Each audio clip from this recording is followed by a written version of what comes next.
दोस्तों, क्या आपने कभी सोचा है कि एक कंपनी इतनी बड़ी कैसे बनती है कि पूरी दुनिया उस पर भरोसा करती है। आज हम बात करेंगे सैमसंग की, एक ऐसी कंपनी जिसने यूजर्स के मन को इस तरह मोड़ा कि लोग सच्चाई देख ही ना सके। 1950 में शुरू हुई ये कंपनी पहले सिर्फ नूडल्स और ट्रेडिंग करती थी, लेकिन 1969 में इसने इलेक्ट्रॉनिक्स में कदम रखा। आज सैमसंग दुनिया की सबसे बड़ी स्मार्टफोन निर्माता कंपनी है। 2023 तक इसने ग्लोबल स्मार्टफोन मार्केट का लगभग 21% हिस्सा अपने पास रखा। लेकिन दोस्तों, कहानी यही खत्म नहीं होती। असली खेल तो जब शुरू हुआ जब इसने एक अनोखा मार्केटिंग इल्यूजन रचा। सैमसंग ने एक ऐसा परसेप्शन बनाया कि इनोवेशन सिर्फ उसके पास है, बाकियों के पास नहीं। उन्होंने सैकड़ों इन्फ्लुएंसर्स को ब्रांडिंग में लगाया ताकि यूजर बस उसी को अनिवार्य माने। लेकिन दोस्तों, क्या आप जानते हैं कि कभी कभी मार्केटिंग सच से बड़ा इल्यूजन बना देती है। सैमसंग ने कई बार प्रोडक्ट लॉन्च इस तरह किए कि कंपटीशन उसके पीछे ही रह गया। 2013 में सैमसंग ने गैलेक्सी S4 लॉन्च के लिए हॉलीवुड लेवल इवेंट किया और कुछ महीनों में लाखों यूनिट बिक गए। लेकिन इस चमक के पीछे एक बड़ा मनोवैज्ञानिक खेल चल रहा था। सैमसंग का ट्रिक था उपयोगकर्ता के दिमाग में प्रीमियम इल्यूजन सेट करना, चाहे क्वालिटी समान ही क्यों ना हो। उन्होंने लिमिटेड एडिशन डिजाइन्स और फॉल्स स्केरसिटी का उपयोग करके हाइप को और बढ़ाया। लेकिन सबसे बड़ा शॉक तब आया जब कुछ एक्सपर्ट टेस्टर्स ने पब्लिकली बताया कि कई टेस्ट्स सिर्फ विज्ञापन के लिए स्क्रिप्टेड थी। यहाँ तक कि कुछ फोन मॉडल्स बेंचमार्क्स पर परफॉर्मेंस बढ़ाकर दिखाते थे, यानी हकीकत में जो परफॉर्मेंस यूजर को मिली वो उतनी नहीं थी जितनी कंपनी ने दिखाई। लेकिन ये सिर्फ शुरुआत थी, असली ट्विस्ट तो अभी बाकी है। एक समय सैमसंग ने वावे और एप्पल दोनों को एक साथ माता दिया, मगर कैसे? इसने सप्लाई चेन पर ऐसा नियंत्रण बना लिया था कि कॉम्पिटिटर्स को कंपोनेंट्स उसी से खरीदने पड़ते थे। यानी एप्पल का चिप भी कहीं न कहीं सैमसंग की फैक्ट्री से होकर गुजरता था। Shocking but true. और यही सैमसंग का असली माइंड गेम था। आप चाहे जो यूज करो, फायदा तो हमेशा ह्यूमी ही होगा। लेकिन इस इल्यूजन को समझना आसान नहीं था, क्योंकि मार्केटिंग ब्रिलियंस सबको धोखा दे रही थी। 2016 का नोट 7 ब्लास्ट स्कैंडल याद है? उसी वक्त ट्रूथ सामने आया।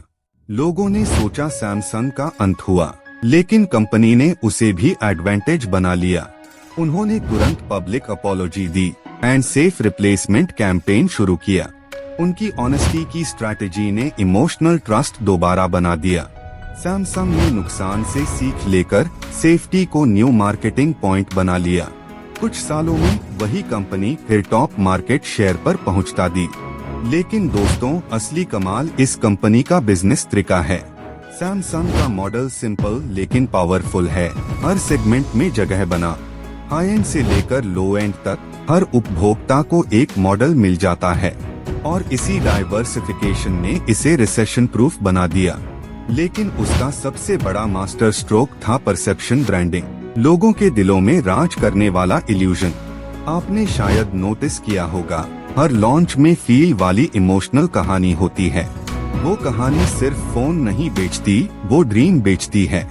और यही ड्रीम लोगों को बांध देता है, उन्हें ब्रांड लॉयल बना देता है। सोनी, नोकिया जैसी दिग्गज कंपनियां जहां पीछे रह गईं, वहां सैमसंग ने यूजर्स की भावना जीत ली। लेकिन इस सब के बीच उन्होंने इनोवेशन पे भी कोई कॉम्प्रोमाइज नहीं किया। फोल्डेबल फोन्स, एमोलेड डिस्प्ले, ये इनोवेशंस ने मार्केट ही बदल दी। अब सोचिए, marketing plus monopoly plus emotion, यही फॉर्मूला उन्हें अजेय बनाता है। लेकिन सीख ये है कि असली ताकत सिर्फ प्रोडक्ट में नहीं, परसेप्शन में छुपी होती है। और यही परसेप्शन सैमसंग ने दुनिया भर में बिखेर दिया। लोग भूल गए कि कंपटीशन भी कुछ उतना ही अच्छा बना रहा है। लेकिन परसेप्शन इतना स्ट्रॉन्ग था कि रियलिटी दिखता ही नहीं थी। फिर भी एडमिरेशन देना होगा, ये बिजनेस ब्रिलियंस का सुप्रीम एग्जाम्पल है।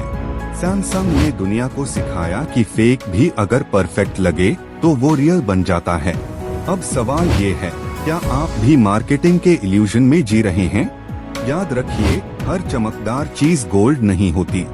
सैमसंग का स्टोरी बिजनेस स्टूडेंट्स के लिए एक एग्जाम्पल है। Control perception, control market. और यही लेसन वो हर साल नए प्रोडक्ट और इमोशनल कैंपेन से दोहराता है।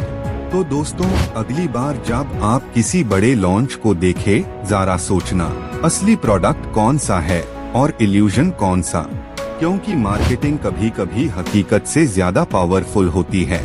और सैमसंग ने यही खेल परफेक्टली खेला। तो दोस्तों, ये थी कहानी उस ब्रांड की जिसने ट्रस्ट, इमोशन और परसेप्शन का जादू एक साथ चलाया। क्या ये जीनियस बिजनेस मूव था या एक ग्लोबल इल्यूजन? सोचिए और कमेंट में बताइए आप किस तरफ हैं।